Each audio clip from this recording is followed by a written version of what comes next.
yung pananahimik at saka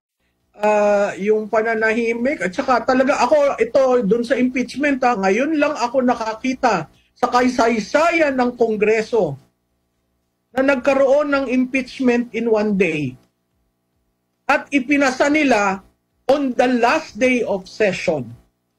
Yun ang makikita mo talaga, politika. Kasi yung dating mga experiences natin sa impeachment, magmula sa ombudsman, sa vice president, sa chief justice, it took a while. Very transparent, accountable yung process, kahit hindi mo nagugustuhan ang impeachment court na nangyayari, bukas sa taong bayan. Biro mo itong ginawa ng House, nagpass sila ng articles of impeachment na walang nakakakita. Bakit ko nasabi yan? Yung tatlong final, the three articles of impeachment filed by and endorsed by members of Congress, in-archive nila. So ang pinasa nila ngayon is an articles of impeachment na walang nakakaalam kung anong complaint na nandun. Basta sinabi nila, invoking the Constitution at saka yung rules ng chamber, dahil naka-attain na ng mahigit na 1/3. Impeach na si VP at bayaan mo na sa Senado. Yan ba'y responsableng behavior ng legislator? Wala man lang nagtanong, Your Honors, what are we charging her?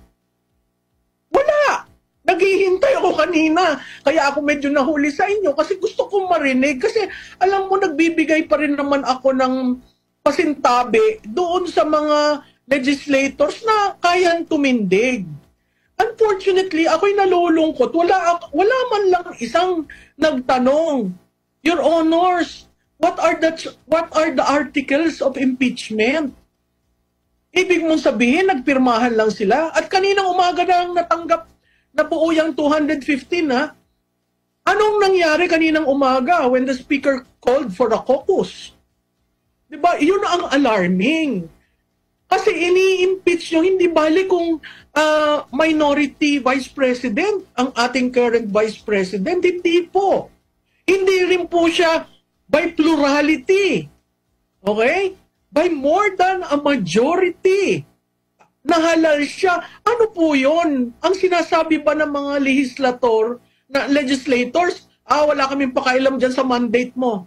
Basta i-impeach ka namin. So, ang taong bayan ho nagtatanong, ilan lang namang oras bago nagkaroon ng decision, no? Nagtatanong, ano po yung charges na inyong pinagbotohan at nakakuha daw ng 215, kaya verified complaint. Ano po yun? Kasi hanggang ngayon, sa tingin ko ni isa sa inyo, hindi nyo alam. So babalik tayo sa eleksyon.